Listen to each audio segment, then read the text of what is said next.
once again, we're looking at a nice summer day from, looking out your window. But if you actually step outside, especially this afternoon and towards the evening, it's going to be hot. We are once again seeing highs in the triple digits, so try to get outside this morning if you can. Enjoy the sunshine. There will be a few clouds in the skies that might help with the temperatures just a tad, but probably not much. And we're seeing, we're not just at 100. We're at 103 in Nampa, even 106 in Vail and Ontario, so we're really in the triple digits right now. In the West Central Mountains, though, things are looking a little bit better, as they have been all week. So maybe head up to the mountains if you can sometime this week or this weekend, when it's going to be even hotter in the Treasure Valley, because 92 in McCall, that sounds nice for time on Payette Lake. That's lake weather. 88 today in Stanley Redfish Lake. That's looking pretty good too, probably. So if you can, do anything you can to cool off. In the Magic Valley, we're not quite seeing temperatures as warm in the Treasure Valley, but still, hovering right around that 100-degree mark. In the Treasure Valley, though, we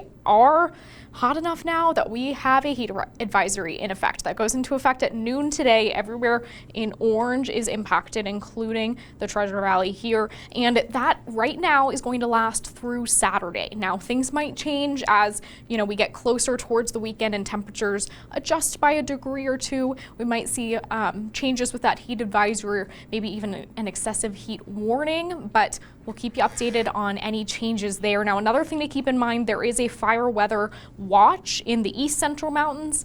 That is in part because of what we are expecting tomorrow. We might see a shower or two tomorrow morning in the Treasure Valley, so if it rains a little bit on your way to work or when you're out and about in the morning, don't be surprised, but it should not last long. But what we're really watching with this rain is this. Over the East Central Mountains, that's the possibility of some thunderstorms. So that is why that fire weather watch, it also might be upgraded to a red flag warning for tomorrow because of those possible thunderstorms, the fire danger risk because of that lightning. Again, we'll keep you updated on that tomorrow, but if you're waking up in the East Central Mountains, you're headed that way tomorrow, just be aware of that rain, those possible thunderstorms, and that possible fire danger. Now, we do still have a few active fires in Idaho here above Stanley, north of Stanley, and mostly that smoke has been impacting eastern Idaho and the Magic Valley, but tomorrow morning, some of that smoke is going to blow our way here in the Treasure Valley. And it's not just that kind of really light smoke that we've been seeing over the last week or so, that blue color on our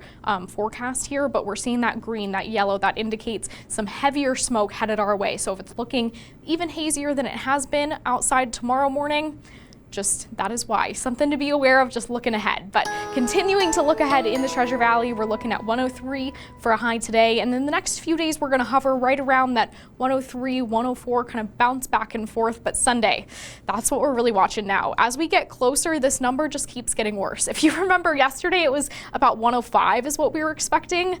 Now it's looking like maybe 107 on Sunday. So this weekend, maybe make those plans to be indoors, not outside unless it's in the morning. But the good news is, whatever temperature that is on Sunday, it's looking like that's going to be the peak of this heat wave, and we'll start cooling down starting on Monday. Now, I know 98, probably you're not thrilled by that. It's not much better, but that's not where the cooling trend stops. We'll kind of continue to cool down as we get further into next week, even possibly seeing temperatures in the low 90s.